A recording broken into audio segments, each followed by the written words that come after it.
Tell me, what does Tupac Amaru Shakur mean? Okay, it means, I was named after this Inca chief from South America whose name was Tupac Amaru, but it's a lot of people named Tupac Amaru. It's like a whole tribe named Tupac Amaru. So my mom named me after this Inca chief, and I think the tribal breakdown means like intelligent warrior, something like that. But I see. he's a deep dude. He is. If I go to South America, they're gonna love me, I'm telling you. It's like you don't even want to see me. They call this place Weirdo Beach. I don't know, it ain't that weird to me. When you first moved to Oakland, that was your first stop in California? Right. And No. Marin City was before Marin Oakland. City? Okay. Then Oakland. Well, you left Baltimore and came to Marin City. Yes. And when you were in Baltimore, you were in a school of the performing arts. Yes. How come you didn't enroll in one when you came to California? I couldn't find one. When I came to California, and I was broke, so I had to go to a regular high school. But you eventually dropped out, right? Yeah, sure did. I didn't have enough credits. Like, everybody was about to graduate. I went into the 12th grade, was about to graduate, everything. Right before I was about to graduate, they was like, you got to come back next year and get a health credit and a physical education credit. And I was like, oh, hell no. I had just barely made it out with money coming to school and lunch money and all that. I said, I got to get paid. I got to find a way to make a living. So I dropped out, knowing that I would have graduated. It wasn't no big thing. Not to say that y'all shouldn't graduate, but for me at that particular time, it was more important that I find somewhere to live. But you did get your GED. You moved out on your own. Mm-hmm. And what did you get as far as a job is concerned? What did you do when you stopped going to school? I only had 2 jobs ever in my life. One was in Round Table Pizza. I used to make the pizza, but it was good. It was the perfect job, Tabitha, because I was hungry and I got to like eat all the toppings off people's pizza. That's why, because everything is right there. Could you imagine? I was making pizzas on the side, bringing pizzas home. I'm calling in my own deliveries. You know what I mean? Let me get 2 shrimp with everything. But that job, I lasted about a month. Then I worked as the guy that packs your bags in the supermarket for about, 2 weeks. Then the dude kept catching me writing raps by the time clock. I used to be like, I'm going to write for Instead of loading people's groceries. She can carry her own shit. So did it ever occur to you that you might be able to get scholarships to go to college, or was that just not even an issue? I always wanted to go to college, but I wanted to go to college and be comfortable. Like how people, I don't know, this might be presumptuous, but like I know a lot of people that are in college, they have their lives already okay. You know what I mean? Like someone's paying for them to go to college. They have somewhere to live. They have somewhere to live while they're going to college. They get money, all that. Somebody can pay their tuition and all of that. I don't have that. And until I can have that, I can't go to college, even though I want to, because that turned me on. With all the encouragement that you got in Baltimore at the High School of Performing Arts for your acting, did it ever occur to you to come out to California and be a professional actor here when your mom moved out here? Nah, that was the last thing on my mind. I came to California, I was broke, nowhere to stay. What do you mean nowhere to stay? I didn't have anywhere to stay. I was staying with a friend of a friend of a friend of my mother. Why weren't you staying with your mother? Because she was in Baltimore, and we didn't have any lights and electricity. We was about to get evicted, so she sent me first. How mothers do. Mm-hmm. Protect the young. So I went out there broke. I wasn't even thinking about acting. I was just thinking about surviving. But such is life. I ended up doing it, what I loved the most. I ended up doing both of those things. During that time when you went to California, your mother was in Baltimore. Is that when she was a crack addict? No, she was addicted to crack when I was in California. First moved to California. What's up? All right, what's happening?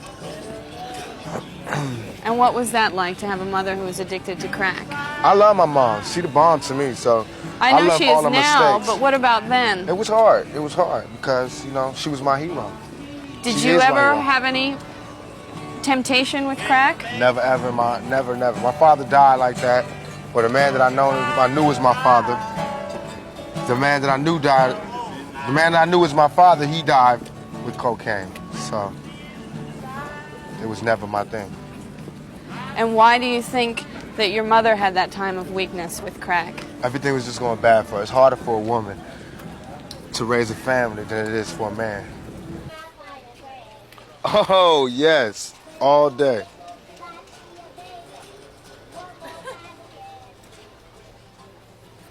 What you think? A little bit of mink? Tip it to the side or something?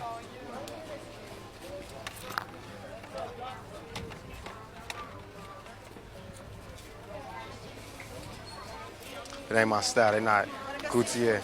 Give me a characterization of your childhood. How would you describe what it was like growing up? I was the total opposite of what I am right now. I was quiet, withdrawn. I read a lot. I wrote poetry. I kept a diary. I watched TV all the time. I stayed in front of a television. I went to movies. Everything.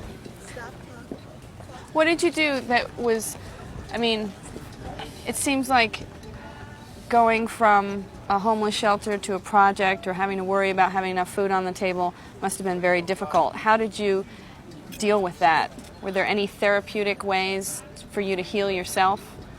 I smoked weed. I hung out with the drug dealers and the criminals, and I got... and that made you feel better? Interestingly enough, yes, because they have those same problems, and they found a way to get out of it. As a kid, this is what I was thinking.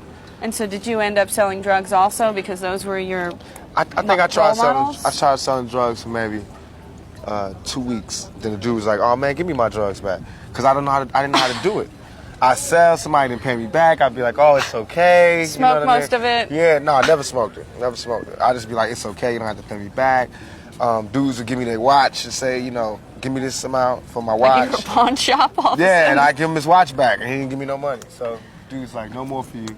So then the dope dealers used to just look out for me when I would come back from school. They'd just give me money and be like, "Don't get involved with this.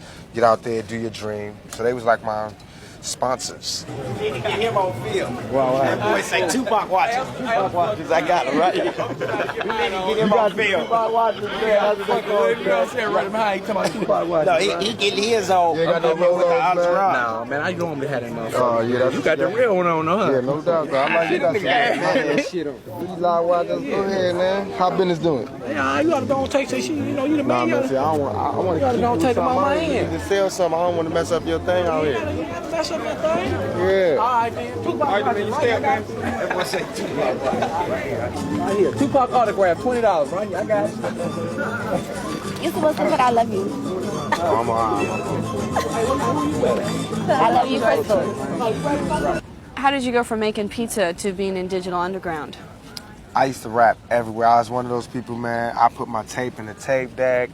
I interrupt talks, conversations to start rapping. So I met up one person hooked me up with another person, this lady named Layla. Introduced me to Adrian Gregory, who was managing Digital Underground. He was like, "I'm gonna send you to Digital Underground, they're in the studio. You just rap for Shock G on the spot. If he like you, then I'll pick you up." And so what was your first interaction with Shock G? Was he totally impressed? Yeah, I just walked in, rapped for him. He's like, "Okay, good, you're in. Boom, boom, boom. I'll see you later." And I just left, walked out of there like, "Dag." Was he wearing that big nose thing Nah, for he it? was just chilling. He was just normal. Do you look back on those days with fondness or a little embarrassment? I look back with the greatest fondness. Those were like some of the best times of my life because... Well, when I mentioned Digital Underground to you yesterday, you were like, duh! No, because it just brings back like silly, yeah, I guess it's I mean- embarrassing too, but it's all funny to me, it's all good. The silly parts is like me running around in zebra print underwears and making simulated sex with blew up dolls and just, we had like the funniest, craziest show. I think hip hop need another Digital Underground right now. Do you ever talk to any of them anymore? No doubt, Shock G. He was involved with Me Against the World. He came to see me in jail. He did? Yeah, no doubt.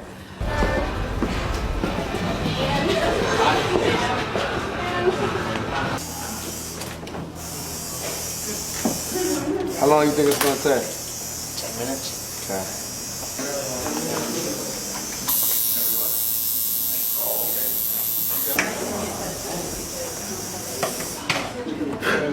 First, looking just in black. Yeah. With that, looking $40 minimum charge. At what point in your early life were you introduced to this quote-unquote thug mentality?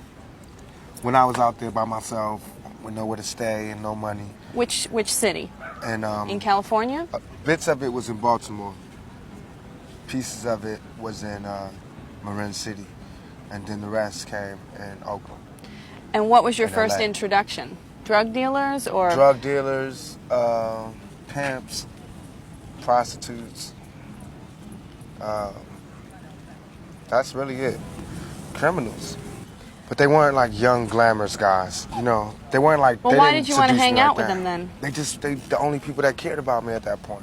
When I had nowhere to go, But you and said I was your mother hungry. always cared about you. She did, but she was lost at that particular moment, and she wasn't caring about herself at that moment.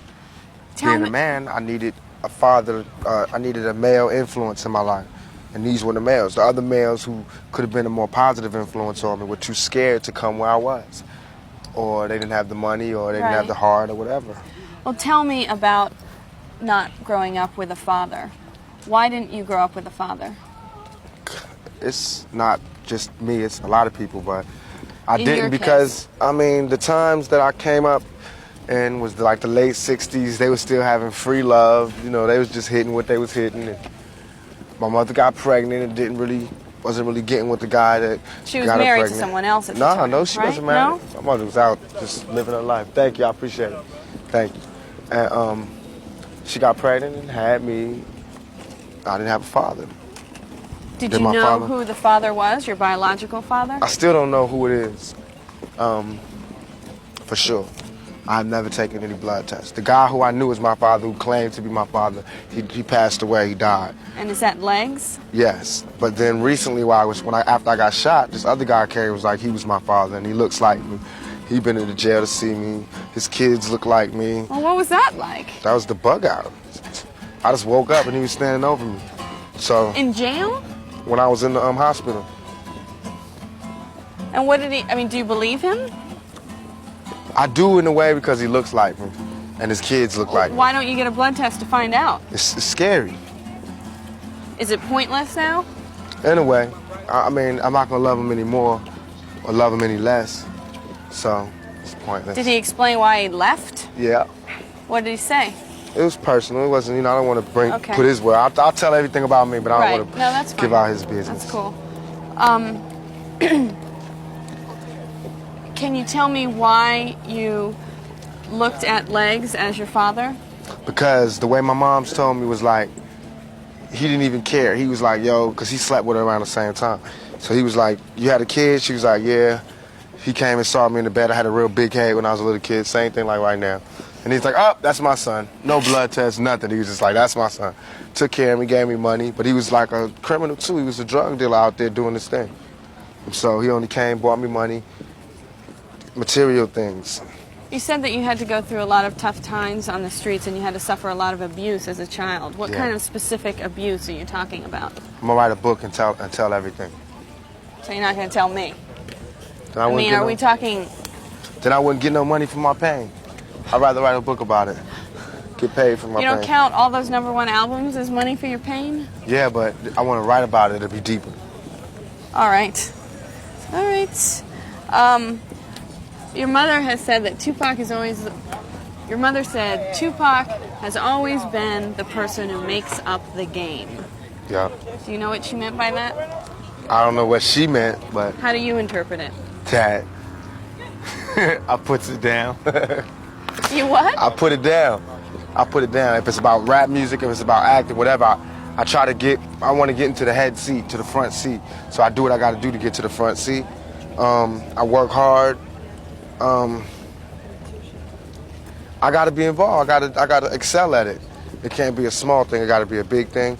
And I believe that I'm a natural born leader. I don't really take orders. I can take orders because I'm a good soldier, but I like to give orders. I like to say, I like to follow my own heart, but I don't like to control other people. Right. I think everybody should be the leader. Well, that's why it confuses me. It seems like those characteristics are the characteristics of somebody who would want to find out who shot them. I don't understand why you can take 5 bullets and not be doing everything in your power to find out who did it. Because I'm saying, and then what do I do? Do you not believe that there's justice? Do you not And believe then what you do I have do a when I shot? find them? And then what do I do when I find them? Press charges. But the Attempted police murder. know. The police know who shot me. And you don't believe that they're doing all they can to do that? They're not doing everything they can to do that. They know who shot me. I already know who shot me. Number one. Number two, But if it's like everybody knows who shot me. The police know who shot me. I don't if have they no know problems. who shot you, how come you don't know who shot you? Because They won't tell you? No, it's just, I don't know. That situation with me is like what comes around goes around. Karma, I believe in karma. I believe in all of that. I'm not worried about it.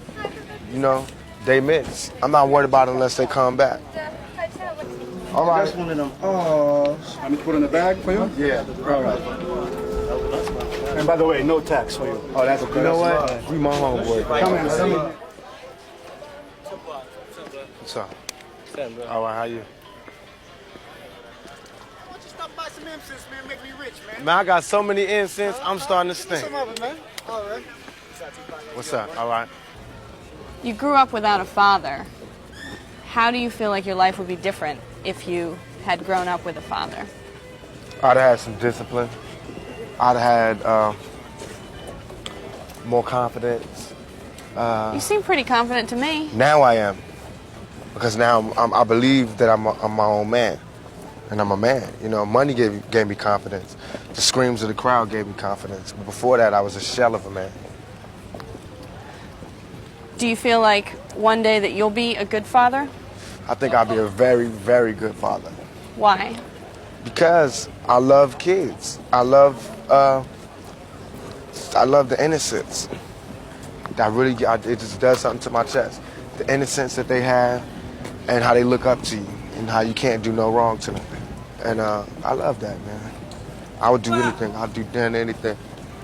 I'd do damn near anything for them. All the kids in my life, my nieces, nephews, they get anything they want. They got the best Christmases, everything. They get whatever they want. I'm a sucker for them. But I wouldn't have any kids myself because I'm scared to bring any children into this world, especially any black children. For now For or right forever? now. Just for right now. Tell me about being raised by a mother who is a Black Panther. It was great to me because she taught me how to be more international instead of being local. And I did get some principles from her that'll always be with me. She taught me how to be community orientated.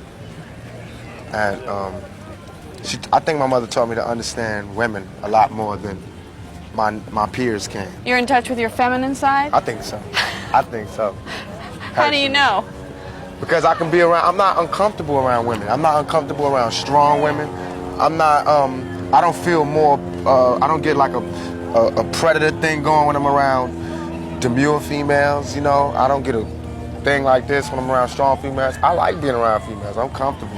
I can get with them on every level. To where I got homies that just get straight nervous around females. Weren't you going to maybe start a community center with Mike Tyson? I am. Is that progressing? Well, what I'm trying to do now is have this program where I'm gonna have like a rap league for like me. Tupac have his own football team, and Coolio have a football team, and Tretch have a football team. We all Made sponsor up the of team. kids in neighborhoods? Right. We sponsor the teams, have big games, probably get MTV to come do the World Series. Get like all the community people, like the churches to come out there and sell food, and get the fathers and the uncles to be security, and get the FOI and the deacons and everything, and bring the community spirit back. And then on the weekends we'll have like block parties. So I'm doing all this to raise money. Then we have like get a date, fundraisers, like people try to get a date with Tupac or Tretch or one of the other rappers. And where would the money go to? We'll have like a neutral center where we'll get the money together, and that'll be for, we're trying to get a community center in every ghetto in the United States. It seems to me that you are trying to distance yourself from a thug life mentality. Not that, I'm just trying to show who I am. That people locked up on one part of me that they really did not understand. So now I'm trying to do two things. One, help them understand the part of me that they didn't understand. And two, is to show that, you know, this is the type of things that young black males can do. We can do anything if you just give us a shot. Stop trying to beat us down. Tupac, your life has been marred by considerable pain. Do you think you'll ever get to the point where you can live a normal, happy life? No. But I'm going for it. I'm trying for it. And until then, I have to make the life that I do live as happy as I can and try to do the best with what I have. do live the best life I can live, be as happy as I can be. Nothing is perfect for anybody. I don't think.